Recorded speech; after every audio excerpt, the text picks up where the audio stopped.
Assalamualaikum warahmatullahi wabarakatuh. Kami dari kelompok 5 ingin menjelaskan studi kasus tentang organisasi dan manajemen dalam pelayanan publik di negara berkembang. Adapun saya yang berbatas hari sebagai moderator. Saya Assalamualaikum warahmatullahi.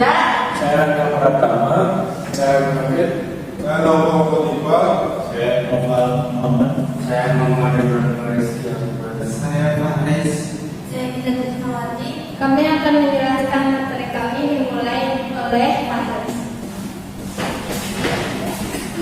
Latar belakang, mengapa sampai hari ini pelayanan publik masih digambarkan bertolak belakang dengan sifat responsif, transparan, dan akuntabel.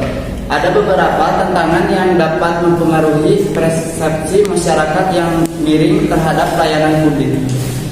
Tantangan yang mempengaruhi persepsi masyarakat. Pertama, ada kurangnya pemahaman terhadap Undang-Undang Dasar dan penerapan pelayanan publik. Kedua, komitmen pimpinan. Ketiga, standar pelayanan publik yang belum memadai. Keempat, SDM. Kelima, ada kemampuan dan itikat pelaksana. Keenam, ada koordinasi internal. Dan ketujuh, terakhir, ada sarana dan prasarana.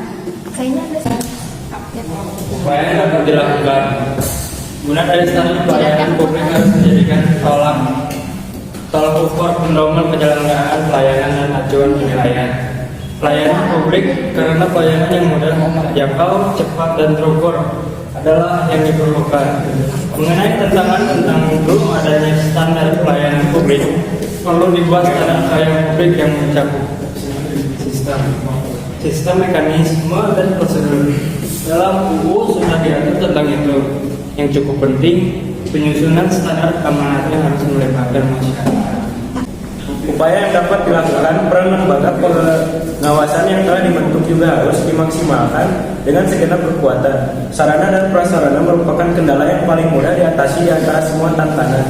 Kuncinya hanya menyediakan kebutuhan pendukung berupa sarana dan prasarana yang berfungsi layak dan terawat. Akhirnya peran masyarakat, baik dunia usaha, media, DPR, dan DPRD harus terus bersuara keras. Kita semua harus tegas, tidak boleh berhenti atau menghilang dalam waktu demi untuk mengatasi tantangan-tantangan dan mendorong perbaikan peningkatan pelayanan publik. Alasan dan contoh masalah pelayanan publik. Alasan yang pertama, kurang responsif. Respon terhadap berbagai keluhan, aspirasi maupun harapan masyarakat seringkali lambat atau bahkan diabaikan sama sekali, baik petugas pelayanan sampai dengan tingkat penanggung jawab instansi. Untuk yang kedua, kurang informatif. Berbagai informasi yang seharusnya disampaikan kepada masyarakat lambat atau bahkan tidak sampai kepada masyarakat yang kawan masyarakat. Oke. Yang ketiga, kurangnya aksesibel. Berbagai unit pelaksanaan pelayanan terletak jauh dari jangkauan masyarakat, sehingga menyulitkan bagi mereka yang memerlukan pelayanan tersebut. Yang keempat, kurang koordinasi. Berbagai unit pelayanan yang terkait satu dengan lainnya sangat kurang berkoordinasi. Kelima, birokratis. Pelayanan pada umumnya dilakukan melalui proses yang terdiri dari berbagai level, sehingga menyebabkan penyelesaian pelayanan terlalu lama. Akibatnya berbagai masalah dalam pelayanan memerlukan waktu yang lama untuk diselesaikan. Yang keenam, kurang mau mendengar keluhan, aspirasi, saran dari masyarakat. Umumnya para pelayanan kurang memiliki kemauan untuk mendengar keluhan, saran, aspirasi dari masyarakat. Akibatnya pelayanan dilaksanakan dengan apa adanya, tanpa adanya perbaikan dari waktu ke waktu. Yang terakhir, inefisiensi. Berbagai persyaratan yang diperlukan seringkali tidak relevan dengan pelayanan yang diberikan. Contoh permasalahan pelayanan publik.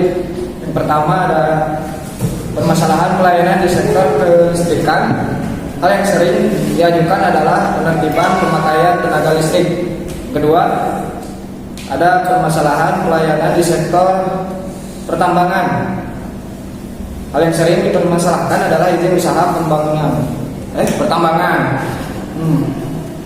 Yang ketiga, permasalahan pelayanan di bidang kehutanan. Hal yang biasa diajukan adalah terkait tumpang tindih izin kawasan hutan. Yang keempat, permasalahan pelayanan di bidang lingkungan hidup. Hal yang sering diajukan adalah masalah pengelolaan sampah dan limbah. Dan yang kelima, permasalahan pelayanan dalam penanaman modal. Hal yang sering diajukan adalah soal jaminan hukum berinvestasi serta adanya pungli. Permasalahan manajemen dalam pelayanan publik. Latar belakang manajemen dalam pelayanan publik, penyelenggaraan tata kelola pemerintahan yang baik atau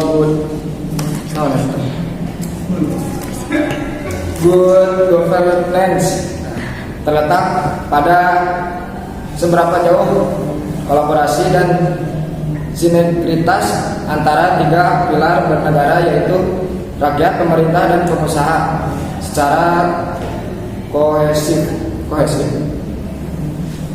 selaras dan seimbang. Untuk itu, akuntabilitas pelayanan publik akan menjadi titik krusial bagi arah perkembangan demokrasi di Indonesia dalam waktu sekarang ini.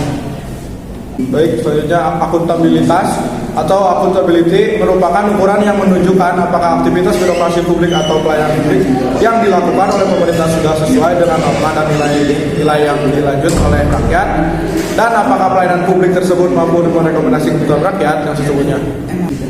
Perhatian utama terhadap good governance dalam kaitan dengan penggunaan otoritas dan manajemen sektor publik. Yang pertama, korupsi. Pervasifnya korupsi yang cenderung menjadi karakter tipikal yang melekat, bahkan di beberapa negara terbukti bahwa budaya korupsi telah begitu melekat di dalam birokrasi pemerintahan. Yang kedua, kelangkaan sumber daya. Hal ini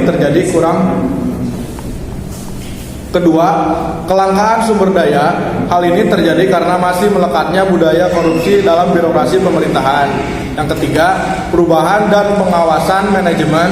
Hal ini terjadi karena kurangnya pengawasan dalam pelaksanaan manajemen pelayanan publik. 4. Akuntabilitas. Dan terakhir 5. Tata laksana dan peraturan perundang-undangan. Upaya pemecahan masalah. Upaya yang dapat dilakukan untuk mengatasi permasalahan manajemen yang dihadapi sekarang adalah kegiatan mikro yang meliputi optimalisasi, penataan, penguatan, dan peningkatan kualitas pelayanan publik. Lalu ada alasan terjadinya permasalahan manajemen pelayanan publik dan contohnya. Yang pertama ada alasan. Yang pertama, faktor sumber daya manusia, aparatur. Lalu yang kedua, pola pikir, kinerja, serta budaya birokrasi. Yang ketiga, organisasi birokrasi dan tata laksana. Yang keempat, inovasi dan perilaku birokrasi serta teknologi informasi. Selanjutnya ada contoh permasalahan yang sering terjadi. Yang pertama, buruknya fasilitas pelayanan publik. Yang kedua, minimnya akses pelayanan publik di beberapa daerah. Yang ketiga, buruknya pengadaan pelayanan publik. Yang keempat, mekanisme pengaduan tidak jelas. Yang kelima, maraknya aksi pungli. Nah, kurangnya kepastian dan diskriminasi pemberian layanan. Yang ketujuh, petugas yang cenderung semena-mena. Dapat disimpulkan bahwa permasalahan pelayanan publik adalah kurangnya kesadaran pemerintah dan masyarakat atas hal yang terjadi di masyarakat itu sendiri, baik dalam menjalankan aturannya hingga sarana dan prasarana yang dapat dipakai dalam menjalankan pelayanan publik tersebut. Sekian materi dari kami. Untuk kekurangan dan kelebihannya mohon dimaafkan. Wassalamualaikum warahmatullahi wabarakatuh.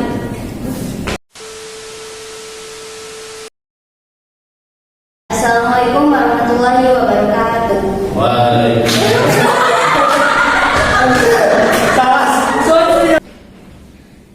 Bentar ya.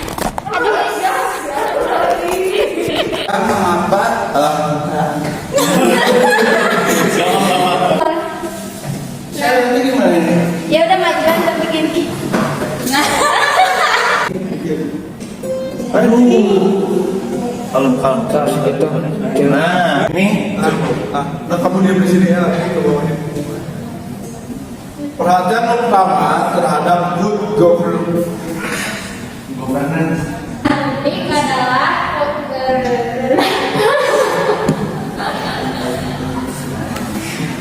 Bener ah,